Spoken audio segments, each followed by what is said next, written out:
ചെറിയ രീതിയിൽ ഒരു ഡയറ്റ് എടുത്താലോ എന്ന് വിചാരിച്ചപ്പോഴാണ് നമുക്ക് മധുരം കഴിക്കാനുള്ള കൊതി മൂത്തിട്ട് കൊഴുക്കട്ട ഉണ്ടാക്കാമെന്ന് വിചാരിച്ചേ. അപ്പോൾ വേഗം തന്നെ ഉണ്ടാക്കാം.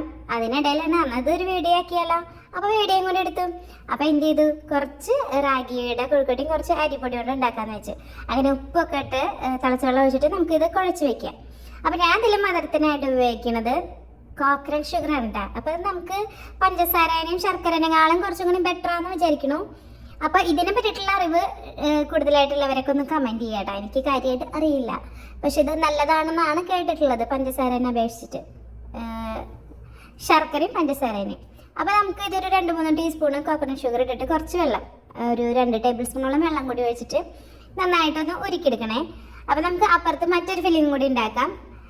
പഞ്ചസാര വെച്ചിട്ട് തന്നെയാണ് ഉണ്ടാക്കുന്നത്. അപ്പോൾ നമ്മുടെ വൈറ്റ് ഷുഗർ കുറച്ച് വെള്ളം ചെഞ്ചട്ടിയിൽ ഒഴിച്ചിട്ട് പഞ്ചസാര ഇട്ട് കൊടുക്കണം. അതൊന്ന് അലിഞ്ഞ് വരുമ്പോഴാണ് നാളികേരം ഇട്ട് കൊടുക്കേണ്ടത്. അപ്പോൾ നമ്മുടെ ഈ brown sugar means coconut sugar melt ആയി വന്നിട്ടുണ്ട്. അതിലേക്ക് നാളികേരം ഇട്ട് കൊടുത്തിട്ട് ഒരു നുള്ള് ഏലക്കപ്പൊടി കൂടി ഇട്ട് കൊടുക്കാം. പിന്നെ ഈ ഒരു ഷുഗറിന് ഭയങ്കര മധുരമൊന്നുമില്ല കേട്ടോ, ലൈറ്റ് ആയിട്ടുള്ള മധുരമുള്ള, പക്ഷേ ഏകദേശം ഒരു ശർക്കര കൊണ്ട് ഉണ്ടാക്കിയിട്ടുള്ള കൊഴുക്കട്ടയുടെ ഒരു രുചി ഉണ്ടായിരുന്നേ. അപ്പോൾ ഇത് റെഡി ആയിട്ടുണ്ട്. ഇനി പഞ്ചസാര നന്നായിട്ട് അലിഞ്ഞ് വരട്ടെ. അത്യാവശ്യം അലിഞ്ഞ് വന്നിട്ടുണ്ട്. അതിലേക്ക് ഏലക്കപ്പൊടി ഇട്ട് കൊടുക്കാം. പിന്നെ ആവശ്യത്തിനുള്ള നാളികേരം കൊണ്ട് ഇട്ട് കൊടുത്തിട്ട് നമുക്ക് നന്നായിട്ടൊന്ന് മിക്സ് ചെയ്ത് വെക്കണേ. അങ്ങനെ ഈ ഒരു കൂട്ടും റെഡി ആയിട്ടുണ്ട്. അപ്പോൾ നമുക്ക് മധുരം കഴിക്കാനൊക്കെ തോന്നുമ്പോൾ ഇങ്ങനെ വെറൈറ്റി ആയിട്ടുള്ള ഹെൽത്തി ആയിട്ടുള്ള ഡിഷുകൾ കണ്ടുപിടിക്കാം. ഇനി അടുത്ത വീഡിയോ പെട്ടെന്ന് തന്നെ അപ്ലോഡ് ചെയ്യാം കേട്ടോ. ഇനി നമുക്ക് കൊഴുക്കട്ട ഉണ്ടാക്കാൻ തുടങ്ങാം. മാവൊക്കെ നന്നായിട്ട് ചൂടാറിയിട്ടുണ്ട് കേട്ടോ. ഇനി നമുക്ക് ഇതിലേക്ക് ഫില്ലിങ് വെച്ചെടുക്കാം. ഫസ്റ്റ് റാഗിയുടെ ഉരുട്ടി വയ്ക്കാം. അത് കഴിഞ്ഞിട്ട് നമുക്ക് അരിപ്പൊടിയുടെയും ഉരുട്ടാം. പിന്നെ മാവ് നമ്മുടെ കയ്യിൽ ഒട്ടിപ്പിടിക്കണമെന്ന് തോന്നുമ്പോൾ നമ്മൾ കൈയൊന്നും നനച്ചെടുക്കണം കേട്ടോ.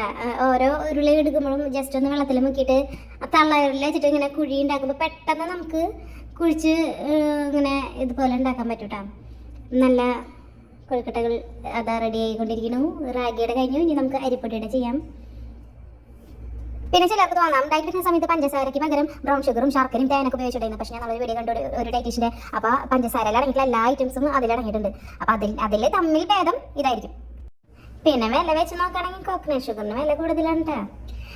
അപ്പോൾ അത് എല്ലാതും റെഡിയാക്കി വെച്ചിട്ടുണ്ട്. ഇനി നമുക്ക് ഇത് ഇങ്ങനെ ഉരുട്ടണ സമയത്ത് തന്നെ അപ്പച്ചമ്പയിൽ കുറച്ച് വെള്ളമൊക്കെ വെച്ചിട്ട് തിളപ്പിക്കാൻ വെച്ചിട്ടുണ്ട് കേട്ടോ. അങ്ങനെ തളയും വന്നിട്ടുണ്ട്.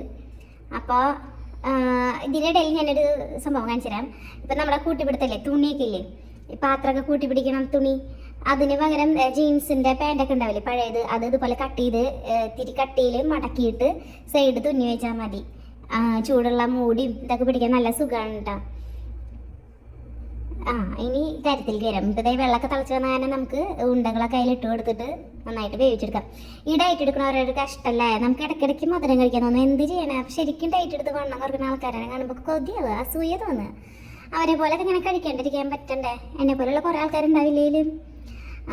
അതേ നമ്മുടെ വേറൊരു ടിപ്പും കൂടിയിട്ടാ.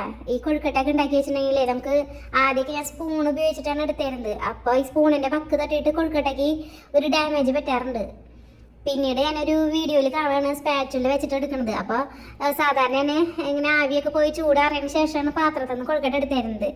ഇപ്പോൾ സ്പാച്ചുല വെച്ചിട്ട് നമുക്ക് ആ ചൂടോടൊക്കെ തന്നെ ഇങ്ങനെ അടിയിൽ ഇങ്ങനെ കുത്തിയെടുക്കുമ്പോൾ ഒരു കേടുപാടും പറ്റാണ്ട് നമുക്ക് എടുക്കാൻ പറ്റും കേട്ടോ. ഇതിപ്പോൾ ചായ റെഡി ആയിട്ടുണ്ട്. ചായ എനിക്കല്ല ചേട്ടനാണ്. അങ്ങനെ ചായ ഞാൻ രാവിലെ കുടിച്ചതാണ്. ഒരു ദിവസത്തിൽ ഒരു നേരം കുടിക്കുള്ളൂ. 4 മണിക്ക് നല്ല അടിപൊളി ടേസ്റ്റുള്ള കൊഴുക്കട്ട റെഡി ആയിട്ടുണ്ട് 2 തരത്തിൽ.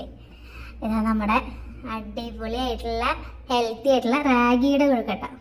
നല്ല ടേസ്റ്റ് ഉണ്ടായിരുന്നുണ്ട്. പക്ഷെ എന്നാലും പഞ്ചസാരയുടെ കൊഴുക്കട്ട കാണുമ്പോൾ ഇത്തിരി കൊതി വരുന്നുണ്ടായിരുന്നു.